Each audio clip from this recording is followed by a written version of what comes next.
Enclave. I'm Daniel. I'm Chris. And this is the Jedi Enclave Presents. Now, this is podcasting podcast. Now with a completely different visual format. You know, I mentioned this to you before the show started, that we've been thinking about doing this for quite a while now. Mm-hmm. And so my partner and I skipped our adult responsibilities and made a little drive up to IKEA. And like John didn't go to school.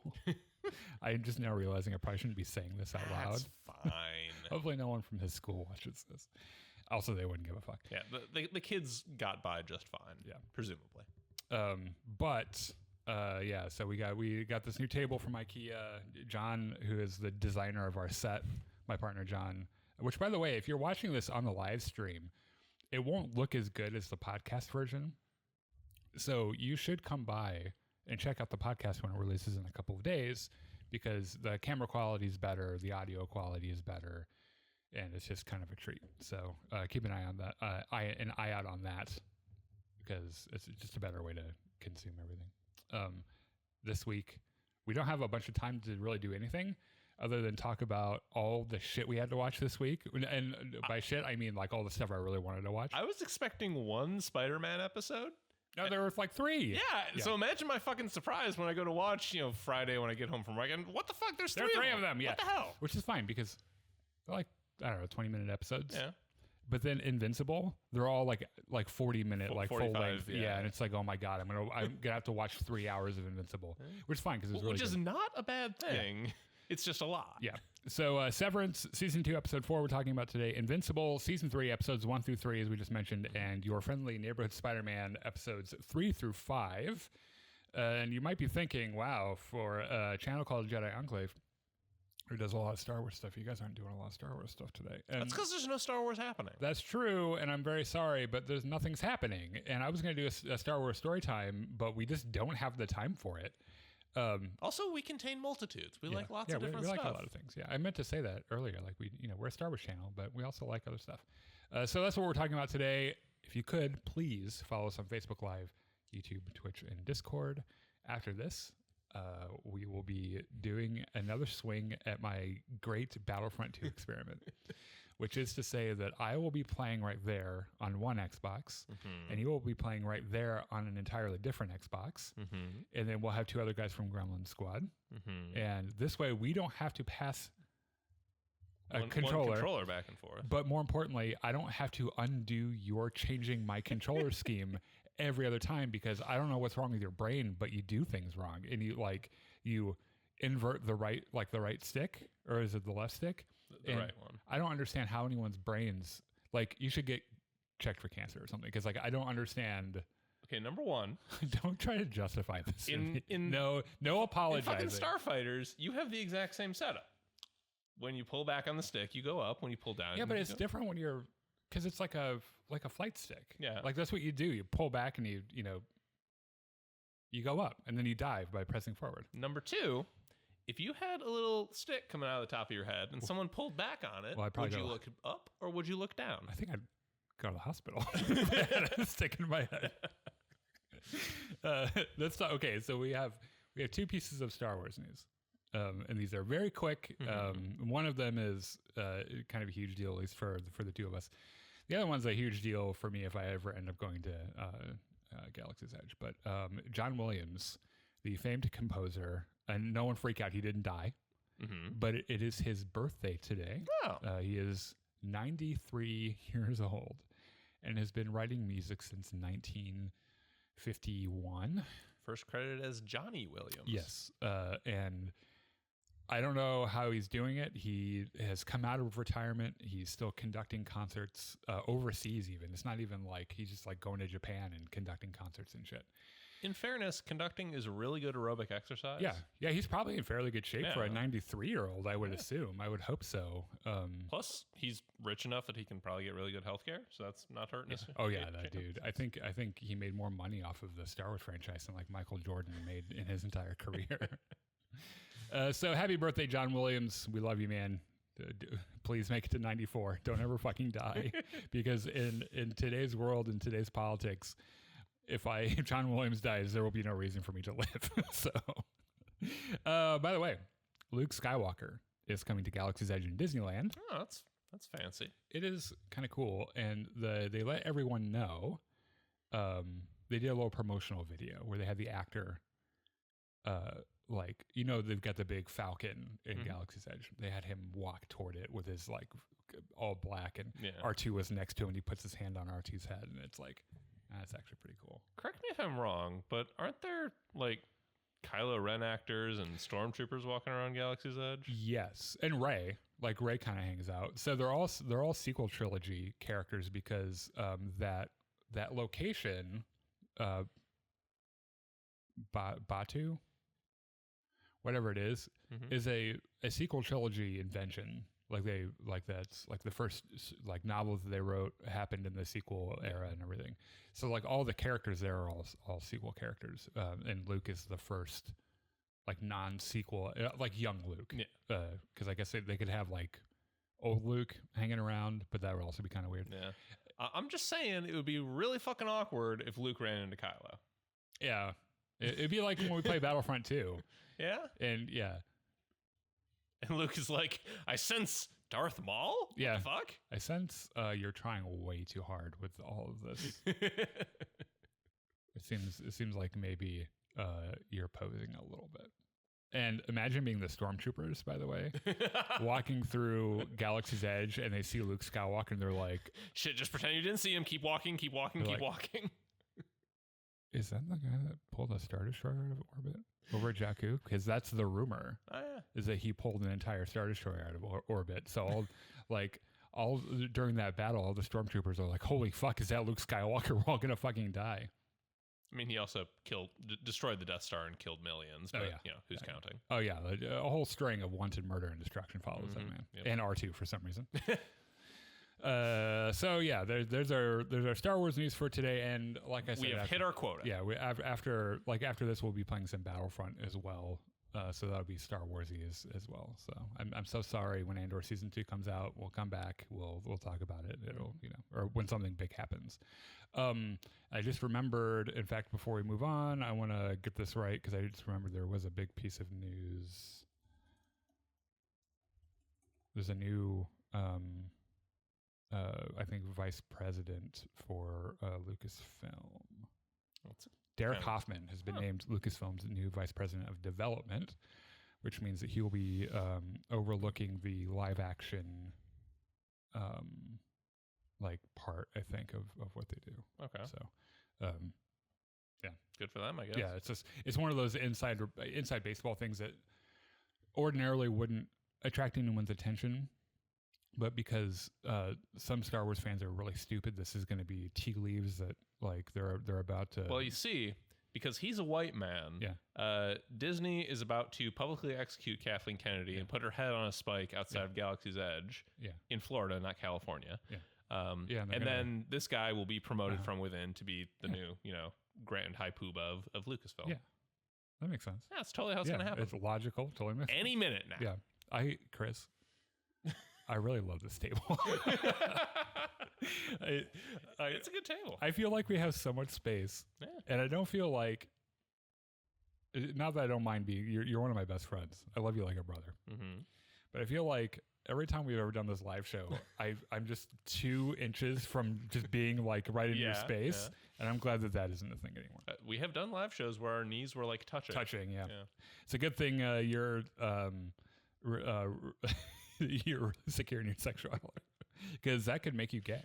Yeah, as everyone knows. It is contagious, as is well documented. Do you see this cool fucking lightsaber hilt I've got? That's really fucking cool. This is my father bought this for me when I was a freshman in college from a. I don't even think the company exists anymore. That doesn't twist. But there's a battery pack in it, and you could put a blade in there, and there's like neat. Some fucking lightsaber. Yeah. I got BB-8 over here. Mm-hmm. This is the we had to drive to Bed Bath & Beyond in Springfield. This is the BB-8 that came out when Force Awakens came out, and I can control this motherfucker with my iPhone. And it's just like the real BB-8. It's got the same mechanism. He rolls around and shit, and his head's like a little magnet. Mm-hmm. And then you've got over there Princess Leia's little Mickey Mouse droid. stacked on top of, you might see the Shakespeare treatments of 2 different Star Wars scripts. Let's see. The Empire Striketh Back, and I think the other one is The Jedi Doth Return. Yeah.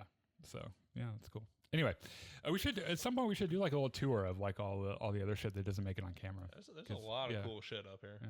Anyway, okay, let's talk about some Severance. Okay. The spoilers abound, by the way, and this is one of those shows where like it just keeps getting weirder and cooler and kind of amazing. The ending of this particular episode really got me too, because it like Irving is perhaps my favorite character, and not because he's gay. I mean, it certainly helps, but I think out of a cast of really great actors, John Turturro is the best actor there, I think, which means he's just kind of like, you know, it's that like rare level of just stunningly good. They're all stunningly good, but he's like, there's something about him that just is like, I don't know. And it does feel like every scene that he's in, whoever he's interacting with is trying to like up their game because they're acting with John Turturro. Yeah, he has that effect. I think they probably feed off each other a lot. That isn't to say that all the actors aren't just stunningly good. No, like they're doing extraordinarily good jobs with a really good and really complimentary fucked up script. Oh yeah, it's very and you know, look, there had to have been a discussion in the writers' room for this season where they're like, you know what we need in this show? What's that? Because I mean, they already got the goat room. Yeah. So we can't add a goat room. They're like, what would they have done with Lost? Like, we should put some Lost in this show. Yeah. Because this show is even more so than the first season is doing some blatant Lost references that aren't even like, they're not even easy. Like, they're not even hard to miss anymore, or easy to. They're very hard to miss. Yeah. Which I'll point out when we get to them. What if, you know, the things that Lost occasionally screwed up, what if they didn't screw those They just plan ahead, yeah. Like they won't do a time travel thing. So there are some questions in this episode. There are a lot of like, what the literal fuck is happening right now in this show? Because you might remember this, and again, spoilers, if you've not seen the 4th episode, go and watch it. If you've not seen the 4th or any of the other episodes, go watch it. The end of episode 3 is Mark's reintegration. But then this entire episode happens, and the entire time you're like, so what was it? Like, how did that affect this? Like, is he integrated, or did this happen before? And I saw some arguments for both, and I don't know what's happening. So this episode opens and ends on Irving, which I think is just chef's kiss brilliant. And this is very much his episode, right? For sure. And I appreciate he comes to a realization about something that we'll mention later on. He just works it out so fast. And it's like, this dude is so fucking smart. And his thing, he has this moment at the end where you're like, damn, dude. Damn, dude. So we open on his face, and he's not in the microdata refinement room. He's the macrodata refinement room. He's not in the hallways. He's not in the break room. He's standing on a frozen lake out in the middle of a tundra. Really nice touch. You hear the elevator ding go off, and then his eyes open. Right, so you know that it's his innie. Exactly. Now you might be thinking, his innie is outside. Yeah. That's not supposed to happen. What the actual fuck is happening? And so he looks around, and I feel like he has about the same thought that we all do, which is, what is this? Why am I wearing a big furry hat? Russian furry hat and shit? Yeah. And he looks up and he sees Mark on a cliff, who's like, what the fuck is this? And he's like, I don't know. I just got here. I don't know. And he's like, well, come up here. He's like, that makes sense. I'm standing on a lake. This probably isn't safe. And so he goes and joins Mark up on this cliff. On his way up, he runs into Helly. Yeah. Yes. And then when he gets up there, Dylan stumbles out of like a bush or something. Yeah. Stumbles out of the forest screaming. So the immediate question on my mind is this real? Or is this like a Lumen creation? Is it like a holodeck? Or is it like I don't even know what the fuck? My initial thought was that it would be like in Irving's head somehow. Like, so this only happened for a hallucination or something. So you think maybe this only, like the events of this episode only happened for Irving? Initial thought, but I don't think that after seeing the whole thing. Yeah, okay. So they all find each other. Mm-hmm. They're up on this cliff. And they're like, okay, what the fuck? And they look over, and on the next cliff over, there's a like in school when the substitute teacher wheels in the TV to show you a movie with the DVD player and everything. It's playing the Cure hymn in a weird. It's like I don't even know what it's like. Burr, burr, burr, burr. By the way, my partner John loves the Cure hymn so much because you might remember in the first season, Patricia Arquette just starts singing it out of nowhere, and it's really uncomfortable and weird. Yeah. And so now whenever we hear the Cure theme, he just like loses his shit because it's like his favorite thing about this show. So they press play, which by the way, they can't even be bothered to label the button on the DVD. It just says play title. Yeah. It's so like early 2000s and weird, but it's Milchick on the TV. Yeah. And the video is glitchy and stuttery, and it is exactly like, and if you're Lost fans out there, exactly like one of the Dharma Initiative training videos from Lost, which were spliced and like it's this whole thing. I could try to explain it, but it's like that was my impression seeing it, not the Dharma thing because I haven't watched much at all of Lost, but just that it was kind of sloppily edited. Yeah, right. So they are taking part in the outdoor retreat team building occurrence. Ortmo.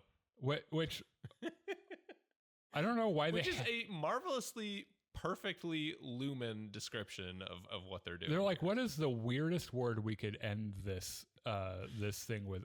Occurrence. Mm-hmm. Like, we could use any other word, even any other O word, and it would make it less weird than calling it a team building occurrence. Yeah. And someone pointed out that that abbreviation is an anagram for robot. Okay. Which that might just be a coincidence. Might be a red herring, yeah. Yep. So it turns out that they are in Dieter Egan National Forest. Okay. And you're like, if you've been paying attention to who the Egans are, because they go down to like the perpetuity wing and you get to see all like the former CEOs of Lumen and shit. And you're like, well, who the fuck is Dieter?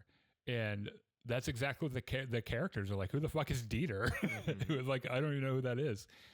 So Milchick tells them on the video, go forth, find the fourth appendix, go to the scissor cave. It's where the lesbians are. And find the book and read. Mm-hmm. And like, what the fuck? There's a fourth appendix? Right, yeah, because there are three. And he's like, oh, this one's not allowed on the severed floor. So, like, take that as you will. But also, that scissor cave is where Kier tamed the four tempers for the first time. And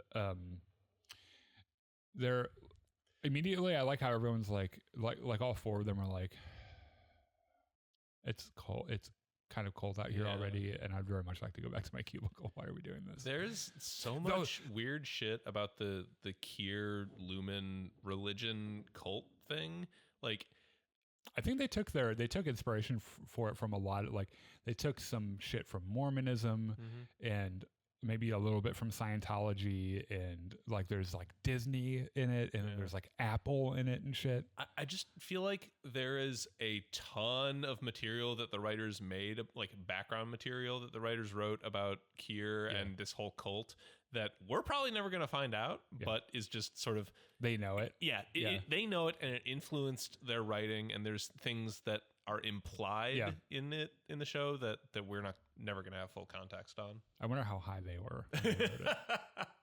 Well, they're like, we're going to get there. They're like, we would tell you about all the backstory, but you'd never believe it. Like, it's really weird. You would need to be really high to actually get it. So here's the next blatant Lost connection. As they look over and they see another Mark, who in the credits is referred to as Shadow Mark, standing there ominously and then pointing toward a direction. And this is not the actor that plays Mark. It is not him. is another actor, and he has been confirmed as the blurry figure that's watching Mark when he goes to wellness in the first couple of minutes. Oh, because remember, like in the background, you see like the blurry guy like just kind of like lean out. Yeah, that's him. Okay. So this is not the first time he's been in the same vicinity as Shadow Mark, apparently. That is very interesting for reasons that we'll get into in just a bit. Yes. Now, what's weird about this is that it mirrors an exact same moment from Lost, where in the very beginning of the show, like arguably the main character, Jack, is flying his father's body back from Australia, who went on a drinking binge and died. Yeah. And the plane crashes, and he sees his father walking around on the beach. And he runs toward him, and then he's not there. And then they end up finding his coffin later. This is a different than what I was telling you the other day, by the way. This apparently happens twice in the show. And he's like, oh, good, I'll just open the coffin, and I'll see my dead father, and I'll know that that's not who I saw. And he opens the coffin, and he's not in there. And he's like... Do you mean to tell me they pulled the empty coffin trick twice and Lost? Yes. It's like poetry. The more you tell me about this show, like the worse I think it is. Yeah, it's very much a product of its time. But the way it's shot with his father on the beach, it looks just like Shadow Mark and everything. And he does the pointing thing even. So Shadow, so they walk around a little bit, right? And Shadow Heli shows up. And I don't know how anyone hasn't noticed this. I haven't seen it written anywhere. But does it not look to you a little bit like she's holding her head like she's being hung? Yes. Okay, why is no one talking about this? I don't know. Because I watched the new Rockstars video. I watched a couple of other like breakdown videos and shit. No one's talking about this. And it looks like she's being hung by an invisible noose. And it's not the only time. Like every time she appears on screen, she looks like she's that. Like... Yeah, it kind of reminds me of The Ring. You know, the girl that crawls out of the TV. Oh, yeah, creepy girl, yeah. Creepy lady, yeah. So, okay, they find the scissor cave. And they go and they find There's this book, helpfully labeled with a Roman numeral 4. Yeah, 4. Yeah. They're like, I wonder if that's the fourth appendix. Oh, maybe. So they crack it open. I think Irving cracks it open. And the dedication page reads, for Dieter. And it's written like a novel. Kier's diary, basically. Right. So it turns out Kier had a twin brother, which no one knew about. Shocking. And apparently when they were boys, they ran away to live in the woods when they hit puberty because... Sure, why not? Yeah. So, and then for some reason... Question. When was Kier around? Like, I don't think anyone knows. Yeah, because the implication I get is that he would be like 1800s sometime. He would, In fact, maybe they've gone into this in the first season. I just don't remember. If you think about, if you want to extrapolate with a little bit of math, we've seen the Perpetuity Wing, and each one of those mannequins is a new generation of Egans that all came from Kier. And I think there are like 8 or 9 people in that room, right? So he would have to be at least in the 1800s. Yeah. So anyway. For some reason, we read about his twin brother Dieter jerking off onto the ground. Yeah, and it's read. It's written and read in the most awkward, stultifying possible language. It's like something about spilling his. Spilling his lineage and on the ground. Heard his relief or something like that. Yeah, and it's like, Kier, this is so fucking weird. Is the whole reason you've built your weird religion because you accidentally walked down your brother jerking off once? Because, like, I can understand that probably wasn't the most pleasant thing to see, but that happens to brothers a lot. So, maybe you shouldn't have gone and made a religion about how you tame the 4 tempers and just been like, I saw my brother jerking off when I was young. It kind of fucked me up. Let me go to therapy. You can make a religion out of this. Yeah. That's a joke that people who are on YouTube at a certain time will get. Yeah. So Shadow Dylan shows up. And this is where I figured out that they're not the same actors because like Shadow Mark is filmed far enough away where it kind of looks like it could be him and Heli. But looking at Mark, I got the sensation that they weren't the same actor. Yeah. But yeah. Yeah. I saw the Shadow Dylan. I was like, that doesn't look like Dylan at all. His hair's different and shit. So this entire time, okay, so Irving, you remember that story in the very first episode of season 2 where Heli tells the story of what happens when she was in her Audi's body. She said fucking ran outside and talked to the gardener. Yeah. Except it was at night. The night gardener, right. Yeah. So it turns out that Irving didn't buy her bullshit on day one. Was like, okay, well, we're going to come back to this. Yeah. We're going to circle back because that smells like bullshit to me. And he's becoming more and more suspicious of her. And he kind of like pulls Mark aside and he's like, look, I know you want to fuck her, but I don't think we should trust her. And he's like, dude, what are you talking about? She's so hot. Yeah. How? Surely nobody that hot could possibly have bad intentions. Like, and she's interested in me. Irving, don't fuck this up for me. Like, look, dude, you had your chance with Bert. I'm really sorry about how that ended. Yeah. There's no reason to shit on my chances here. Right. And by the way, I think this is where, like, he tells her, he's like, oh, look, I'm really sorry that, like, what you saw on the outside wasn't what you wanted. Yeah. And then he immediately turns to Dylan. What the fuck did you tell them? He said, what did you tell him, dumbass? It's just really funny. Because that's like the first time we hear any Irving swear. Oh, that's not true. So in season 1, after he comes back from Bert's forced retirement, he says, let's burn this place to the fucking ground. And you're like, okay, yes. Yeah. And then he tells Milchick that he says, you're a smug motherfucker. And it's like, damn, dude. And it's the thing about what I love about Irving is that he's introduced in such a particular way. But as you get to know him more, he is very clearly fearless and really smart. And that's the thing is that in my notes, like, he is so fucking sharp that he puts this thing about Helly that we're going to find out later together so fast. So they find a dead seal. Mm-hmm. Just because why not? Yeah. And where did it come from? Why did it die? It looks like maybe something took a bite out of it. Yeah, maybe. Irving is like, we should eat it. Everyone's like, why? Okay, that's a little weird. Yeah. He's like, we might get really hungry out here. I'm just saying, there's a seal. Eat the seal. There's a whole bunch of trees around here. Surely we can start a fire. Yeah, just no one jerk off onto the ground. Yeah, just no one jerk off on the seal and we'll be fine. Or the ground or the seal, yeah. So they see their shadow selves. They find this really pretty they get waterfall. To this big waterfall is an open clearing, and they look up and there's all 4 of them, which I believe this is the only time we see Shadow Irving. It's like the other 3 pointed them through the woods. I think you must be right. I don't know if that has any significance or not, but it's something I noticed. Yeah, it would be weirder if he wasn't there at all. Yeah. But that is still kind of weird. Yeah. So they're all standing up on the waterfall. Milchick shows up. Yeah. In his fucking all white. Yeah. Like. So Macrodata Refinement is dressed in this completely black. Milchick and Miss Wong, when she shows up, are dressed in completely all white. Yeah, you know that Milchick like put that outfit on and looked in the mirror and was like, damn, I look good. It looks really good.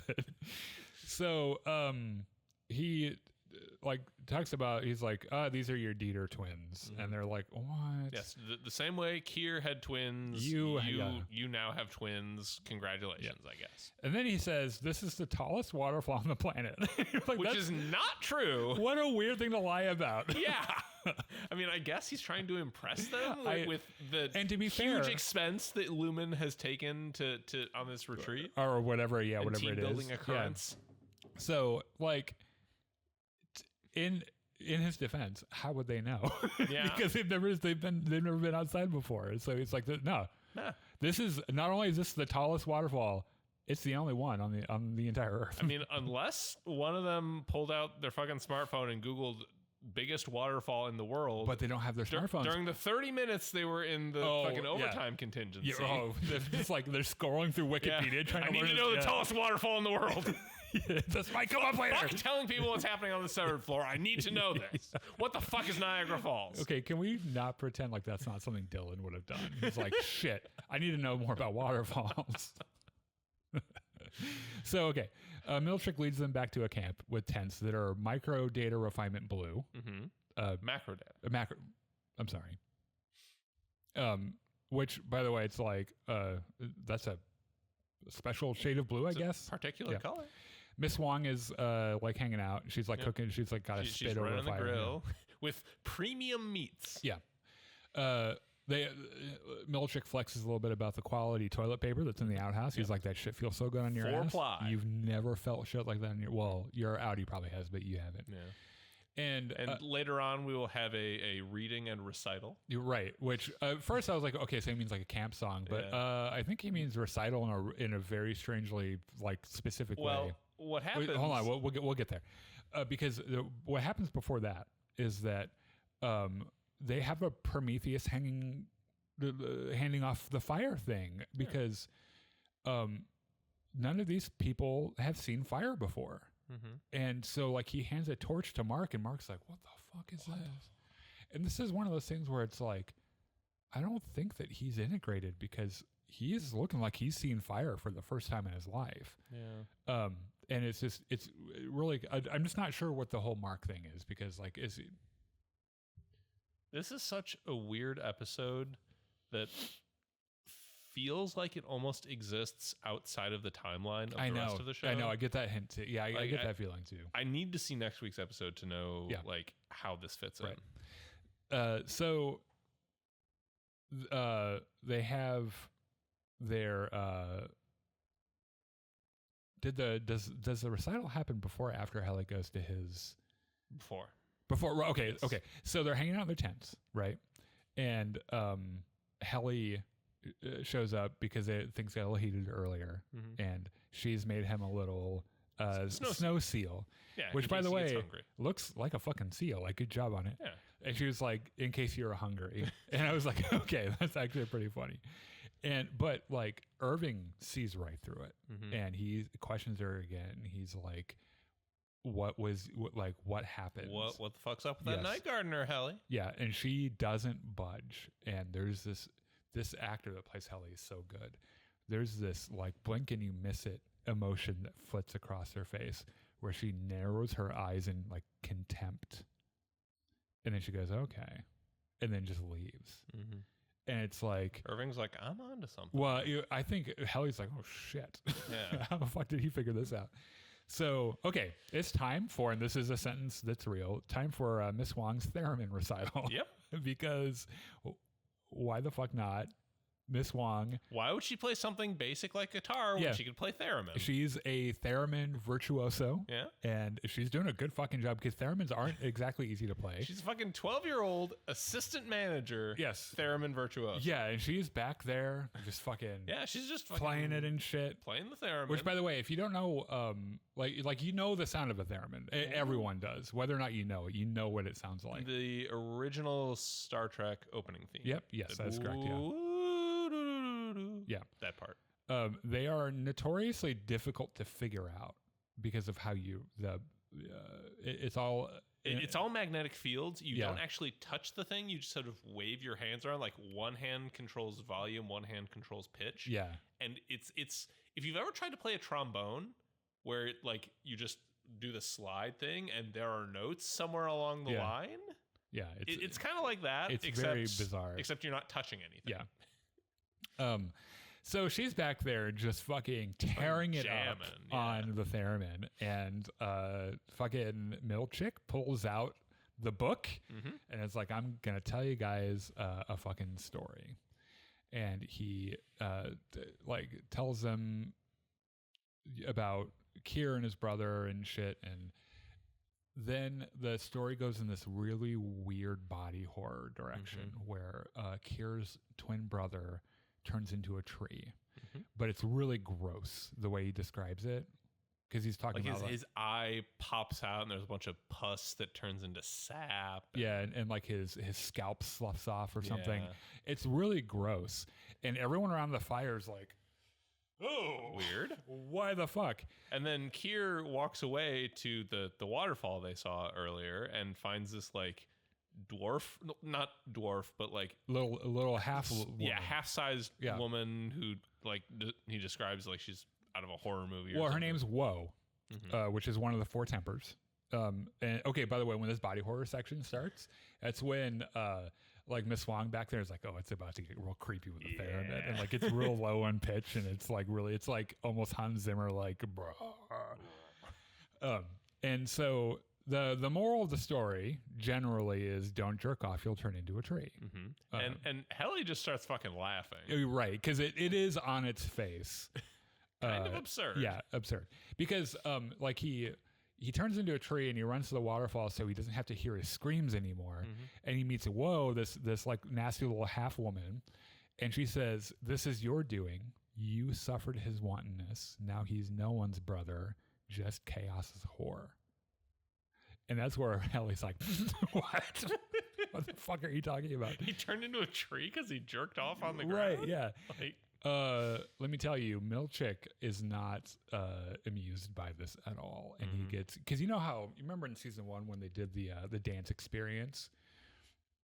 And I think like Dylan bites him. And then he like... The thing in the moment that he can do to hurt them is like, this dance experience is over.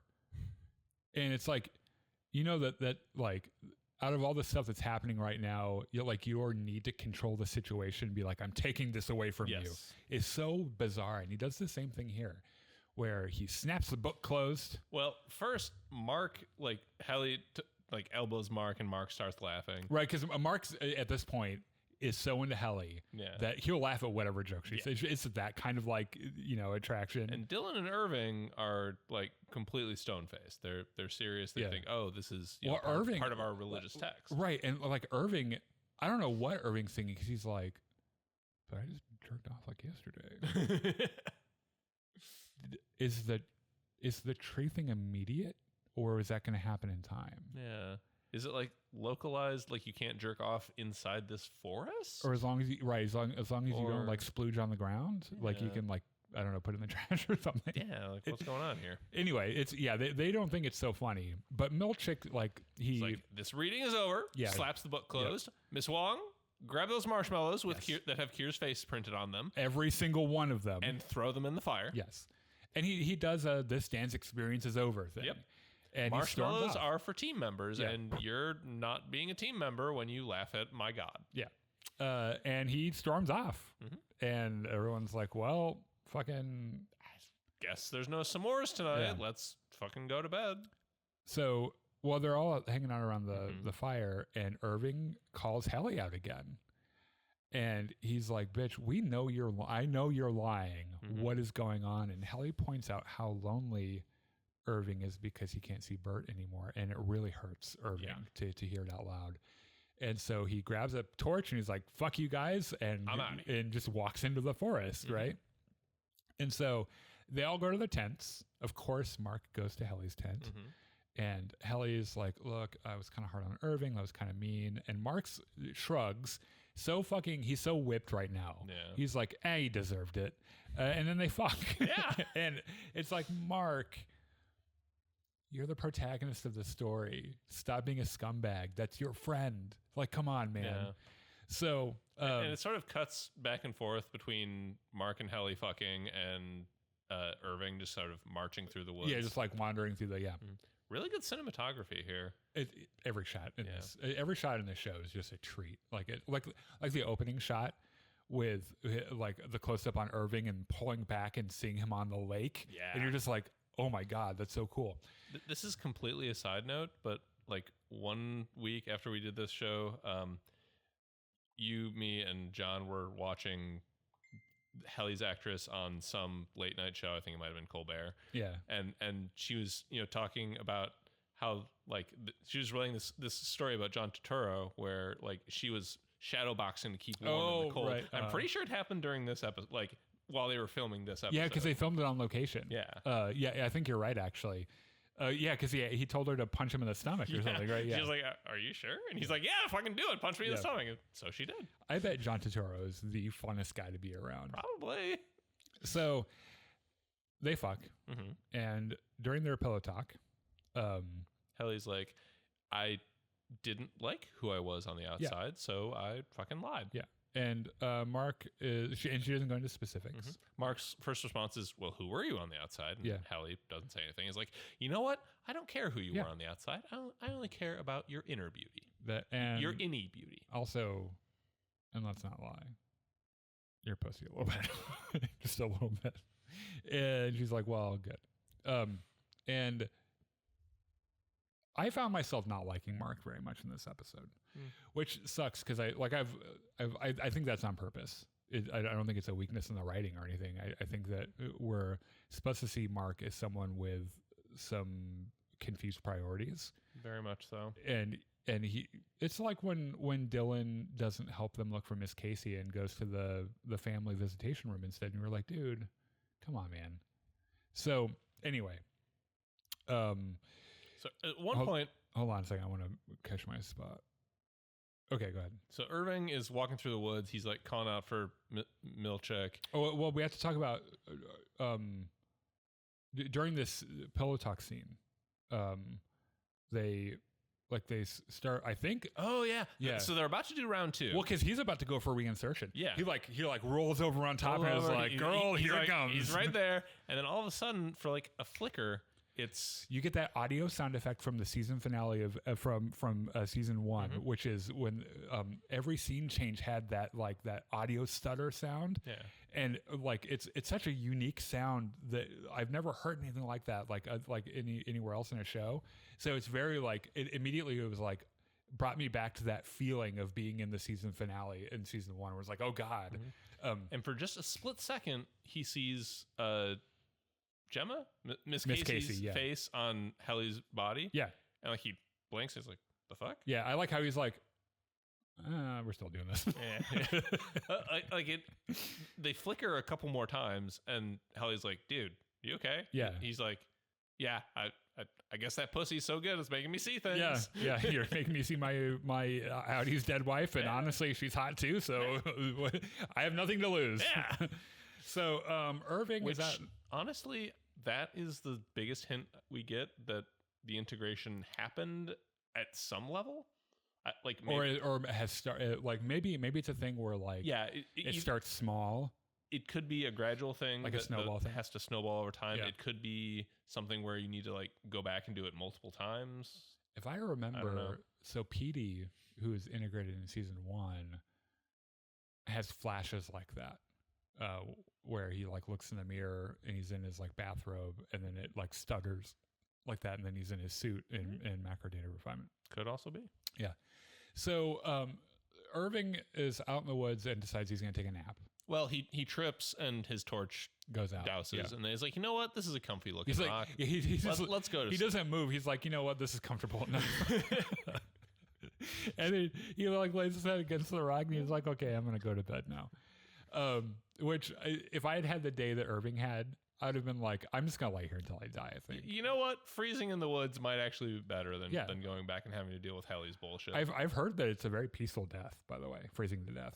Not to get too morbid or anything, but I've heard out of the ways to die, between that and nitrogen asphyxiation or something, that it's very after a while you don't even care that it's cold, and you just kind of go to sleep. Oh, yeah. Okay. Bye bye. So. He wakes up, and he is in his work suit, and the forest looks different. Yeah, everything's kind of dead and sparse. There isn't a lot of greenery and shit. Rather than being sort of the upright trees that they were seeing before, the sort of curled and bent and gnarled. Yeah. So he finds the cubicle grid from macro data refinement, and he sits down and just fucking plugs away. Yeah, because he's Irving, and he's that's what he does. Yeah. And the little thing that goes down in front of his desk goes down, and it's Bert. And Bert's like, hey, and he's like, hey, how you doing? Everyone else right now is fucking on this. He's like, here's our chance. Well, not Dylan. Yeah. Yeah. He's probably jerking off in the woods. Yeah. So he looks over. No, because he heard the story. Oh, right. You don't jerk off in these woods. Yeah, he's like, I'll wait till I get home. Lest you turn into a tree. So he looks over diagonally to where Helly sits in relation to him. And the thing goes down, and it's Woe. It's the fucking weird half lady. And she doesn't say anything to him, and she's doing weird, and her head's moving in weird jerky ways and shit. And then it jump scare, all of a sudden she's in front of him and shit. We come back to the camera just focusing on Irving's face from the front, and then Woe comes in from out of the frame. Yep. And Irving wakes up, and then it's morning.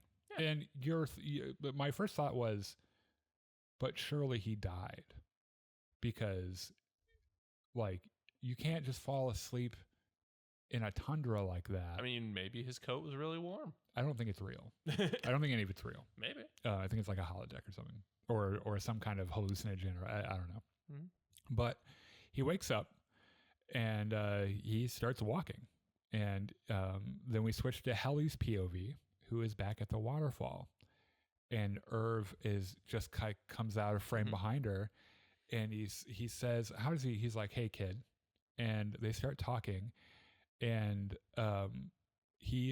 Irv says, "What are you doing down here?"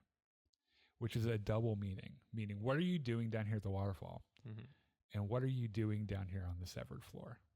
Because motherfuckers, Irving has put this entire thing together. And he's like, Helly would never be that cruel. Yep. So you're not Helly, but there are only a handful of people in the world that would have the authority to come down here on set, as their outie or whatever. Yeah. So you have to be an Egan. And Helly's like, in her head, she's like, that's sound logic. And he grabs her ass and starts screaming, "Hey, Milchick, you better get down here." Dunks her ass into the water. Well, also Mark wakes up in Helly's tent. Oh yeah, right. And, like, gets dressed, and he's like, "Oh, I wanted morning sex." Yeah, where the fuck's Helly? Yeah. So he comes out there, and Dylan comes out. He's like, "Hey, where the fuck's Helly?" Irving never came back. Yeah. I think it's funny that like you would expect, I would half expect, and not that I would think that there's any romance between Dylan and Irving. No, they have a bromance. But I bet they would still sleep in the same tent together. Maybe. So like Dylan's like, yeah, he didn't come back to our tent last night. And so they yell for Milchick. Yeah, and Milchick runs in and is like, what the fuck's happening? Yeah. Where are Helly and Irving? And then they hear the commotion from the waterfall, and they go running over there. Right. And Irving is straight up trying to drown Helly in the water. He's like, hey, Milchick, I'm going to fucking drown her unless you give us back the real Helly. Yeah.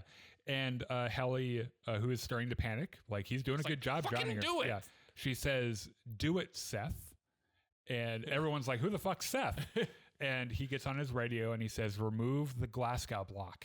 Mm-hmm. And for the first time with Helly, so you might notice the entire season, every time they go down in their elevator, there's the ding sound and then the dolly zoom. Yes. And we don't ever we hear and see that for all the characters except for Helly when she goes in the elevator doors close and that's all you see. And we get a POV on her face under the water. We hear the ding, and then the fucking masterfully done. The visual storytelling is so good, and Helly is back, and Irving is holding her in his arms and apologizing. I'm so sorry. Yeah, and you can tell that Irving has in addition to his emotional connection to Bert, I think loves these people so much. He is the heart of Macrohata. Yeah, right. And he's like, I'm really sorry. I just, I'm sorry. I'm sure this is very strange to you. You probably just woke up underwater. I'm so sorry. So, Milchick sentences Irving to death by unemployment. Yes. Pretty much. And which is an incredibly dystopian thing to say. Oh yeah, right, yeah. So taken out of context, that sentence is like, what? Yeah, right, yeah. So Dylan apologizes to Irving for not believing him, and he says, "It's okay. Just remember, hang in there." And you might think on its surface it's just a thing Irving would say. Mm-hmm. Until you realize that when they did the stop motion presentation in the break room, there is a poster in the background that is Dylan's silhouette holding the switches down during the overtime contingency with the text that says "hang in there," which I think must be a message to him, don't forget why we did what we did and hang in there. Yeah. And so Milchick and Irving stare each other down, and I think that Irving's the only person that hasn't shied away from Milchick staring them down. He looks him right back in the face, and he's not scared. He walks off into the forest. Well, Milchick says, "Walk in the fucking forest." Yeah. He calmly closes his eyes, and they turn him off. Yeah, I believe you hear a ding. Yeah, and then the dolly cuts to black. The dolly zoom is the opposite direction. Mm-hmm. And he switches to his Audi, and that's how the episode ends. Directed by Ben Stiller. Yeah, dude, I never thought I'd say this, and I've said it, I feel like so many times now. I cannot believe that Ben Stiller is involved in this, and it's because I underestimated him so thoroughly throughout my entire life because I hated Zoolander so much. I hated that movie so much. Well, it's not just that. Like, most of his career, I feel like, has been stuff in that same vein. Yeah. But We Contain Multitudes. Yeah. And it turns out Ben Stiller had the capacity to direct, write, ? So a lot of it, yeah. And just generally showrun this incredibly nuanced, it's so good, mind-bending, incredibly well-written, directed, acted, visually constructed show. Yeah. It just fucking 10 out of 10. It just like, what can I even say about it? And like, Ben Stiller's a genius. It just like, I don't understand. Like, we just have to admit that. Yeah. Now. I just don't get it that the guy from Zoolander wrote and like produced this show and everything. It's so good. Ben says, hey, yo. The setup looks better with a desk. Thank you. I love it. I have a lightsaber. I don't know if you saw it, but here it is. I'm telling you, we need blazers. Yeah. And then Pousey, W16 says, hi, friends. Hello there. Hi there. Hello there. Okay. Okay. So we've got about 10 minutes, 12 minutes to get through the rest of this. So we can't go into any detail at all, really. Right. You want to do Spider-Man or you want to do... Let's do Invincible, because I feel like that's so Spider-Man pretty much it's revolving around Osborn's in on Team Spider-Man now, and they're testing out suits and stuff. Testing out suits, and Peter's like, no, this is really working until they give him the white suit. Right. Yes. And we get a Doc Ock reveal, who is making gear for villains in New York, in Queen, or Brooklyn, with a neat little 8 logo. Right. Lonnie. He's in a gang now. Yeah, he's in a gang now because his little brother was stupid and got in a gang fight. He's like, you know what? You want a fucking mostly grown ass man? Here I am. Yeah. Let my brother go. And he got his new nickname by the end of this season run, which is Tombstone, another Spider-Man villain. Initially, he was extremely reluctant to do all that, but by the end, it's like he saved the gang leader and got some adoration for it. It was like, damn. I think it's a combination of that and Big Donovan making the case that, like, if we're not here, then fucking this other gang is going to move in and they're going to be way worse for your family. Yeah. So what are you going to do? Yep. And so also Peter is kind of going through the normal Spider-Man stuff, which is I can't balance my Spider-Man life, my personal life. And also Nico is trying to date him. I think she's got little crushies. I think she caught feelings.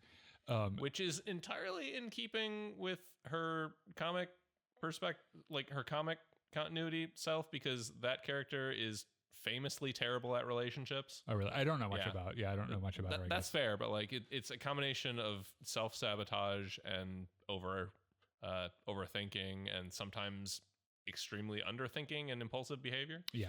I like how they're going to go to a movie and she thinks that maybe it's she thinks it's a date because he got 2 tickets, and then he shows up with Harry Osborn. Osborn, who I think as a gay man, I think I can say this, is obviously a gay teenager. I think probably might like Peter a little bit too. Fair. Everybody loves Spider-Man. Yeah. So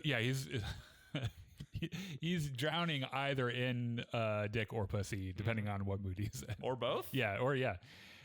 So far it's been fine. It's Invincible had a 3-episode opening that was a lot of fun. Yeah. And we talked about it a little bit last night during Battlefront, because one of the guys we play Battlefront with is like up to date on all the comics and everything.